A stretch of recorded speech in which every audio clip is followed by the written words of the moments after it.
पम्मी ने कहा, अरे दीजिए, हमारी इतनी बात हो गई और मैंने आपका नाम भी नहीं पूछा। सामने से आवाज आई, सुधा। पम्मी एक सेकंड तो थोड़ा ठिठकी। अपने मन में एक बार सोचा कि कहीं ये वही सुधा तो नहीं, लेकिन तभी कुछ कैफे का काम आ गया और इन सब के बीच में वो इस बात पे ज्यादा ध्यान दे नहीं पाई। इस बीच जब पम्मी कैफे के काम में बिजी हो गई तो सुधा सामने किताबों की अलमारी को देखने लगी। वहां रखी हुई कुछ किताबों को वो पहचानती थी। उसमें से एक किताब निकालकर वो पन्ने पलटने लगी। किताब के आखिरी पन्ने पर एक तारीख पड़ी थी।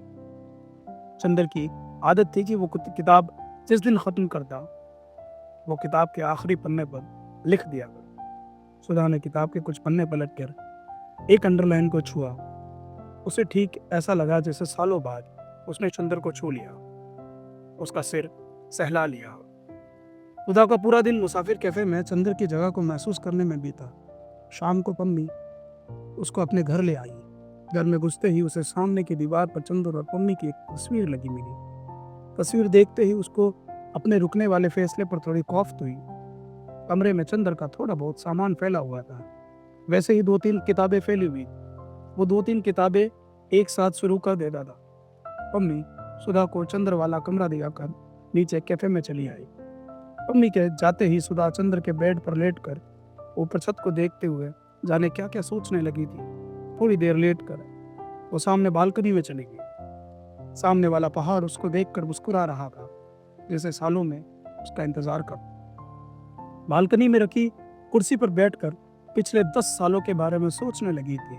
इसी बीच उसे कब नींद आ गई पता ही नहीं चला।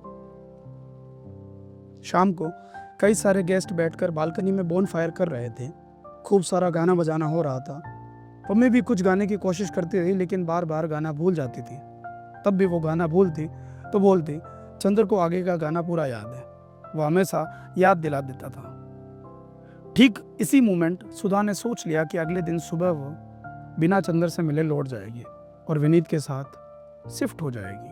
उसको कोई हक नहीं इतने साल बाद लौटकर चंद्र की लाइफ में फालतू कॉम्प्लिकेशंस क्रिएट करने का। बॉनफायर में बहुत कम आग बची थी, मुश्किल से 10 मिनट की। बालकनी से सबके जाने के बाद पम्मी ने सुधा से कहा, तुम वही सुधा तो नहीं ना जिसका चंद्र आज भी कर रहा है इंतजार। सुधा कोई जवाब नहीं देती। कोई जवाब न पाकर पम्मी ने दोबारा कहा, किताब की अलमारी से तुमने किताब निकालकर जिस तरह किताब के आखिरी पन्ने को छुआ था, मैं तभी समझ गई थी कि तुम वही सुधा हो। सुधा ने अब भी कुछ नहीं बोला। उसके बाद पम्मी ने भी कुछ नहीं कहा। लंबी खामोशी के बाद सुधा ने कहा, मैं कल सुबह चंद्र के आने से पहले चली जाऊंगी।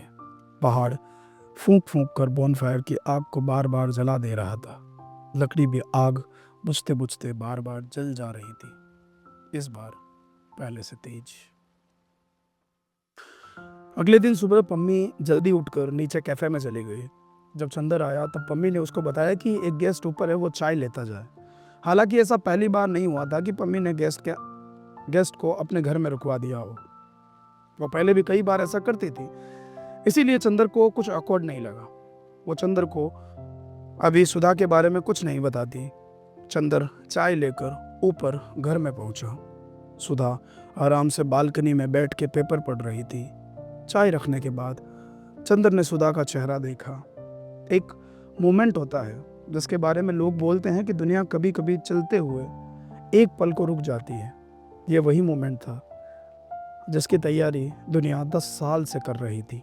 इस मोमेंट में 10 साल की बर्फ जमी हुई थी। चंदर को कुछ समझ नहीं आया, कैसे रिएक्ट करे। कैसी हो? ठीक। इतनी सी बात के बाद उन दोनों की बड़ी देर तक कुछ बात नहीं हुई। सुधा ने ही चाय की एक सिप लेते हुए बोला, बस कुछ और नहीं पूछना। 10 साल बाद मिलने पर बातें खत्म हो जाती है क्या? बातें इतनी हो सकती है कि समझ नहीं आता कि शुरू कौन सी बात से करें। यहाँ का मौसम बहुत ठंडा है। जब बातें ना बची हो तो मौसम के बारे में से ही बात कर लेनी चाहिए। उससे क्या होगा? लगता रहेगा कि बातें अभी खत्म नहीं हुई है। वैसे बदले नहीं हो तुम बिल्कुल। इतना तो बदल गया हूं। कितना बदल गए हो बताओ जरा। मेरा छोड़ो, तुम तो बदल गई हो, कितनी मोटी हो गई हो तुम। हाँ, थोड़ी सी मोटी तो हो गई हो। सही कहा था मुझे। क्या? यही कि बिल्कुल भी नहीं बदले तुम। यहाँ का मौसम बड़ा ठंडा है ना, चंदर ने बोलकर हंसने लगा। उसके बाद दोनों में बातें तो न होती। थोड़ी देर तक बाहर के ठंडेपन की भाप और गर्म चाय का कोहरा मिलकर एक होने लगे। चाय खत्म करके सुधा ने शुरू कर दिया, पम्मी से शादी क्यों नहीं की? इतनी अच्छी तो है वो। हाँ, तुमसे तो बहुत अच्छी है। बताओ ना, शादी क्यों नहीं की पम्मी से? तुमसे डिवोर्स नहीं लिया था ना? हमारी शादी कब हुई जो डिवोर्स होता? इतनी बार तो हुई थी शादी हमारी। कब? मुझे भी तो बताओ। सुधा ने थोड़ा चौंक कर पूछा। जब घर आकर तुमने पीजी नहीं जाने का फैसला किया था, तब पहली बार शादी हुई थी। जब समंदर के किनारे टहलते हुए तुम मुझे बिना बताए रोई थी, तब हुई थी हमारी दूसरी शादी। जब तुमने रोने की एक्टिंग नहीं की थी और तुम्हें सही से रोना आया था, ये बात मैं समझ गया था, तब हुई थी हमारी तीसरी शादी। जब अलमारी के लिए लड़ाई की थी तुमने, तब हुई थी हमारी चौथी शादी। जब रोज़ रात में लाइट ऑफ करने के लिए तुम बहाने बना देती थी, तब हुई थी हमारी पांचवी शादी। जब अंडमान जाने से पहले तुमने मेहंदी लगवाई थी, तब हुई थी हमारी छठी शादी। जब दिवाली पर पहली बार साड़ी पहन पूजा की थी तुमने, तब हुई थी हमारी सातवीं शादी। जब तुमने बताया था कि तुम प्रेग्नेंट हो गई थी, तब हुई थी हमारी आठवीं शादी।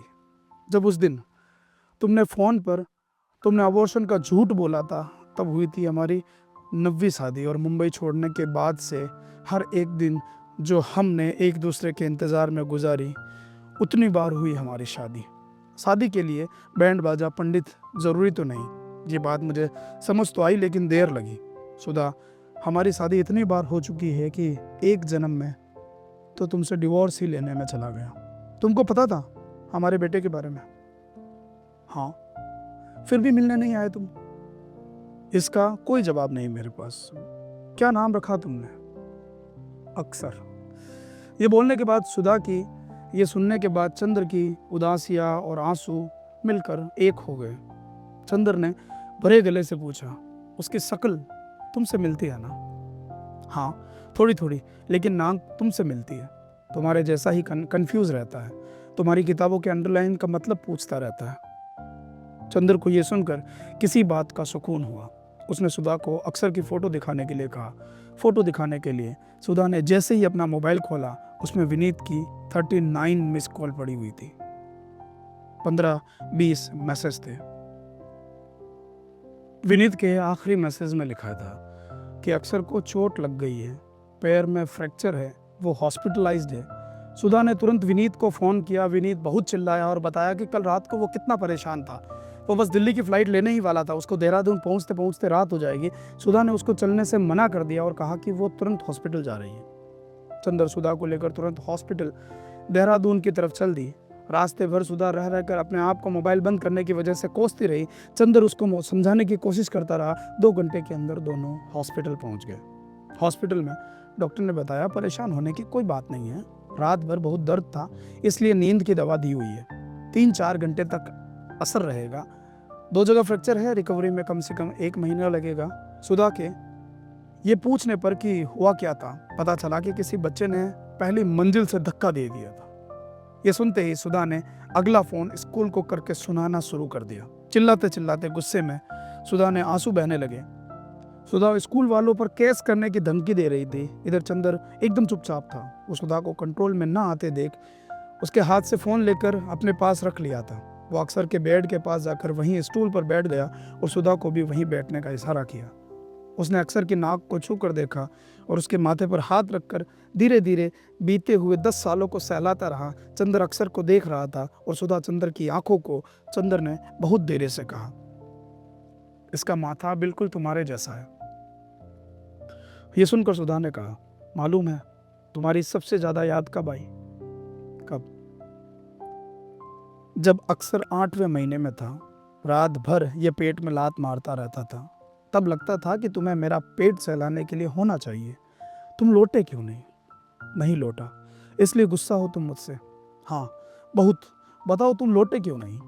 क्योंकि मुझे मालूम था कि एक दिन तुम आ जाओगी या बुला लोगी, इतना भरोसा था, भरोसे से ज़्यादा आदत थी तुम्हारी। जब कभी कोई भी शक्ल बहुत ध्यान से देखता था तो तुम दिखने लगती थी। मुसाफिर कैफ़े बनने से पहले दिन से तुम्हारा ही इंतज़ार कर रहा था। अब लौट आओ। बड़ी मुश्किल से सालों में जाकर अपनी आदतें बदली है, अब लौटना मुमकिन नहीं। चंदर ये बोलकर अक्सर के हाथ को अपने हाथ में लेकर उसके हाथ की लकीर से अपने हाथ की लकीर मिटाने की कोशिश करने लगा। सुधा चंदर के पड़ोस में आकर बैठ गई। अक्सर और चंदर के हाथ को एक साथ लेकर चूम लिया। सामने अस्पताल की घड़ी से सुई 1 सेकंड चलना भूल गई। आने वाले पल ने जाने वाले पल को गले लगा लिया। 2 पल मिलकर ठहर गए। 2 बजे के आसपास अक्सर की नींद खुली। उसने सुधा को पास देखकर पहली बात कही, मम्मी हॉस्टल में नहीं रहना। डॉक्टर ने सब चेक करके बताया कि वो अक्सर को ले जा सकते हैं, लेकिन अभी इससे मुंबई तक का ट्रेवल नहीं किया जा सकता। सुधा ने अक्सर से पूछा कि कैसे हुआ था। अक्सर ने बताया कि उसको किसी ने धक्का दिया था, उसके बाद से उसको कुछ भी याद नहीं। चंदर सुधा और अक्सर को लेकर मुसाफिर कैफे आ गया था। पम्मी अक्सर को देखकर ऐसे खुश हुई जैसे उसको अपना बच्चा घर आया हो। अक्सर अलमारी की कुछ किताबें पहचानता था। उसने उस किताबों को देखकर पूछा, ये वही अंकल है क्या जिसकी किताबें हमारे घर पर छूट गई है? सुधा ने कोई जवाब नहीं दिया। चंद्र ने कहा, हाँ मेरी ही किताबें आपके यहाँ छूट गई है। आपका और भी बहुत सारा सामान छूटा हुआ है घर में। पूरी अलमारी में आपके कपड़े छूटे हुए हैं। आपका नाम चंद्र है ना? हाँ, तुम्हें कैसे पता? आपकी कई सारी डायरी भी है घर पे। आप किताब के एंड में डेट क्यों डालते हैं? आप किताब को अंडरलाइन करके गंदा क्यों करते हैं? आपके स्कूल में बताया नहीं किसी ने कि बैड मैनर्स होते हैं? वैसे अंकल आपकी हैंड राइटिंग बहुत पुअर है। आपकी टीचर आपको डांटती नहीं है। ये सुनकर सुधा, चंदर और पम्मी तीनों हंस दिए। अक्सर का चंदर को अंकल बोलना पम्मी को थोड़ा खटका। चंदर को थोड़े से ज़्यादा खटका था और सुधा को उससे भी ज़्यादा खटका था। सुधा ने एक हाथ से अक्सर का हाथ पकड़कर दूसरे हाथ से अक्सर का माथा सहलाते हुए कहा, ये पापा है। इस पर अक्सर पम्मी की तरफ देखकर अपनी आंखों से दूसरी सारी मासूमियत भर के पूछा, ये पापा हैं तो पम्मी आंटी कौन है? ये सुनकर सुधा ने बताया, पम्मी आंटी आपकी बड़ी मम्मी है। तुम भी मम्मी, पम्मी आंटी भी मम्मी। ये सुनकर सुधा ने पम्मी की तरफ देखकर कहा, हाँ जो बहुत लकी होते हैं उनकी 2 मम्मियाँ होती हैं। ये सुनकर अक्सर चंदर के जैसे ही थोड़ा सा कंफ्यूज हुआ और पूछा, आप तीनों की शादी कब हुई थी? अक्सर के ये बोलते ही पिछले 10 साल की उदासी हवा में घुलकर गायब हो गई थी। पम्मी, सुधा और चंदर तीनों एक दूसरे को देखकर जोर से हंसने लगे। अक्सर को ज़्यादा कुछ समझ नहीं आया। सबको दुख देखकर, सबको खुश देखकर उसने कहा, मम्मी, बड़ी मम्मी और पापा, चलो मुझे जोर से गले लगा लो। तीनों को एक साथ अक्सर से गले मिला देख मुसाफिर कैफ़े मुस्कुरा उठा। मुसाफिर कैफ़े अपने नए मुसाफिर पाकर खुश था। रास्ते केवल वो भटकते हैं जिनको रास्ता पता हो। जिनको रास्ता पता नहीं होता उनके भटकने को भटकना नहीं बोला जाता। 2 साल बाद अक्सर जब देहरादून में नहीं मसूरी में पढ़ता था, हर संडे अक्सर बच्चों के साथ बैठकर अपने पापा से कहानियाँ सुनता। रस्किन बॉन्ड अंकल उसके फेवरेट थे। जब भी वो आते तो उनसे वो उनकी कहानियों के बारे में तमाम सवाल पूछता। अक्सर को पंचतंत्र की बहुत सी कहानियाँ याद थी। अक्सर के मुसाफिर कैफ़े में आने के बाद में मुसाफिर कैफ़े की कोई खाली जगह भर गई थी।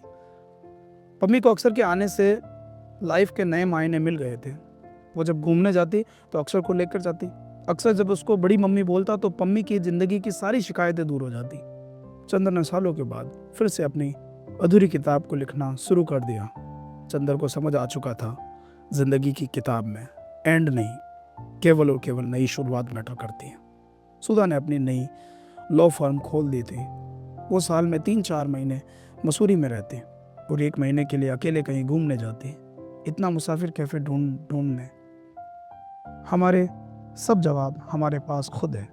बात समझने के लिए अपने हिस्से भर की दुनिया भटकनी पड़ती है। बिना भटके मिली हुई मंजिल और जवाब दोनों ही नकली होते हैं। वैसे भी ज़िंदगी की मंजिल भटकना है, वही पहुंचना नहीं। मुसाफिर कैफ़े कहानी यहाँ ख़त्म होती है, लेकिन इस कहानी के साथ बहुत सी और कहानियाँ जुड़ी हुई है। शायद आपकी, शायद मेरी, या शायद हर उस इंसान की जिसने इस किताब को बहुत अच्छे से पढ़ा है। आपको किताब कैसी लगी? ये किताब यहाँ ख़त्म होती है लेकिन कहानी अभी भी बाकी है। कैसी लगी मुझे बताइएगा। चैनल को सब्सक्राइब कीजिएगा, एक प्यारा सा कमेंट कीजिएगा और बताइएगा अगली किताब कौन सी हो जो आपको अच्छी लगी हो और मैं उसको पढ़कर आपके लिए सुनाऊँगा। बताइएगा ना।